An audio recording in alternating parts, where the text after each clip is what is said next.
nagkakagulo na sa LA Clippers, Harden at Lue frustrated na. LeBron, sinimulan ng podcast, may magandang pakay sa NBA. At Stephen Curry, nagdesisyon na sa minutes restriction. Ngunit bago ang lahat, kung gusto nyo ng matibay na basketball shoes, New Curry 11, mabibili lamang sa halagang $2,999.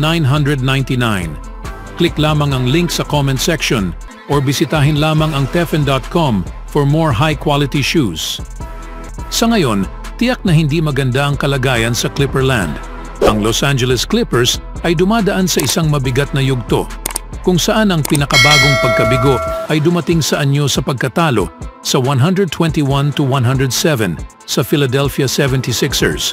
Si James Harden ay wala sa mood na makipag-usap sa media pagkatapos ng laro sapagkat umalis siya sa locker room bago pa man nagsimula ang post-game press conference ni head coach Tyronn Lue, ayon kay Gina Mizell. Ito ay ang ikalawang sunod-sunod na home game kung saan umalis si Harden bago makipag-usap sa media. Hindi rin nagsalita ang 10-time All-Star pagkatapos ng pagkatalo ng Clippers sa 110-93 sa Atlanta Hawks noong March 17. Maaring sabihin na ang mga ito ay ang pinakamasamang pagkatalo ng Clippers sa season. Ang Hawks ay nakuha ang 3 sunod na pagkatalo bago ang laro at wala si Trae Young. Samantala, ang 76ers ay nakaranas din ng 2 sunod na pagkatalo habang wala si Joel Embiid. Ang frustration ay maaaring nabuo matapos ang mga pagkatalo tulad nito at baka wala lang talaga sa mood si Harden na sagutin ang ilang mahihirap na tanong. Ang Clippers ay ngayon naging 8-9 matapos ang All-Star break at 5 sa kanilang huling 8 laro ang kanilang natalo. Ang mga tanging panalo sa panahong iyon ay laban sa mababang kalibreng Portland Trail Blazers at Chicago Bulls. Ang Clippers ay naging number 1 seed sa Western Conference noong February 6 at sila na ngayon ay nasa gilid para sa hindi pagkakaroon ng home court advantage sa first round ng playoffs. Ang LA ay pang-4 sa kanluran na mayroong 44-26 na record habang ang New Orleans Pelicans ay nasa likod lamang nila na may 44-27 record. Ang Pelicans din ay nanalo sa season series na 3-1 at sila ang may hawak sa tiebreaker bilang resulta. Kung titignan ng magkaibang direksyon na tinatahak sa dalawang team na ito, tila napakalakas na posibilidad na ang New Orleans ang makakakuha sa pang-4 na pwesto pagdating sa dulo ng season. Bagaman hindi nagsalita si Harden sa media noong Lunes, nagsalita naman si Lue. Sinabi niya na hindi siya masaya sa kanyang koponan at maaring nasa underestimation sapagkat binatikos ni Lue ang Clippers pagkatapos sa pagkatalo sa 76ers. Sila ay mga lalaking matatanda na. Naiintindihan nila, hindi naman sila naglalaro na sila ay pangalawa o pangatlong taon na mga players. Hindi ako ang tipo ng tao na gustong ipakita ang kanilang pagkakamali ng isang manlalaro o ipahayag sa kanila na sila ay nagkakamali. Mas gusto ko na hindi gawin iyon ay isang kwento para sa kanila. Naiintindihan nila kung ano ang dapat nilang gawin. Kailangan lang natin gawin ang mas mahusay sa lahat ng aspeto. Kailangan nang magbigay ng inspirasyon si Lue sa kanyang koponan sa puntong ito. Hindi sila naglaro sa tamang antas pagkatapos ng All-Star break at sa season na ito na may labis na inaasahan, ngunit ngayon ay nasa panganib na pwedeng magtapos sa isang katakot-takot na paraan. Sa ibang balita naman, ang usapin tungkol kina Michael Jordan at LeBron James ay naging pinakamadaling mapag-usapan sa mga palabas ng debate sa larangan ng sports. Kahit pa noong late July, may mga kaunting napapansin na mga sporting events discussion. Ang mga palabas ay makakahanap ng paraan upang isingit ang isang debate hinggil sa MJ at LeBron para lang sa kaguluhan.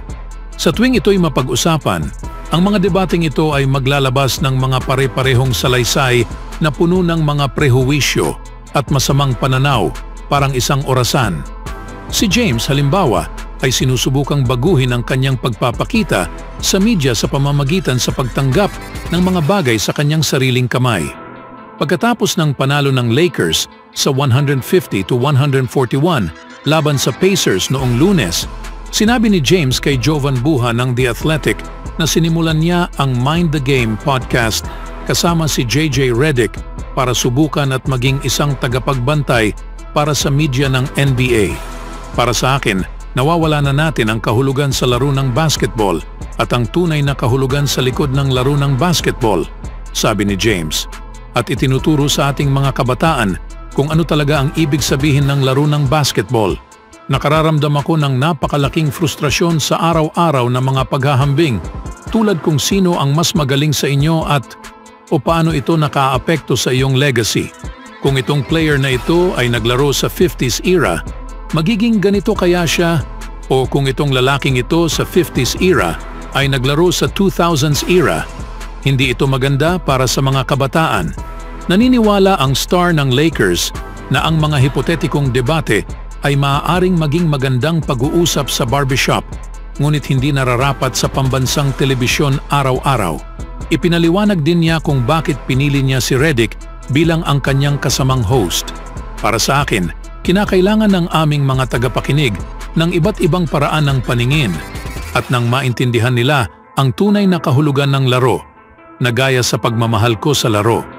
Kapag mayroon kang isang taong gaya ni JJ, na may parehong mindset sa laro ng basketball, napakatalino, minamahal ang laro para sa lahat ng tamang dahilan.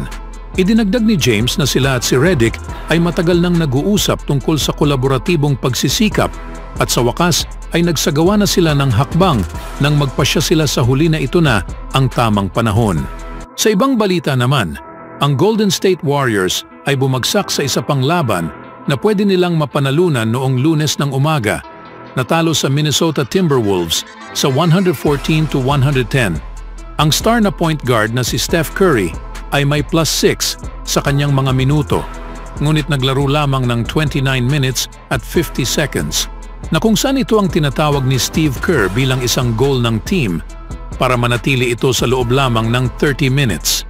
Nang tanungin muli ito tungkol sa pangyayari at kung kaya niyang maglaro ng mas maraming minuto kaysa sa kanyang paglaro noong Lunes, ito ang sinabi ni Curry.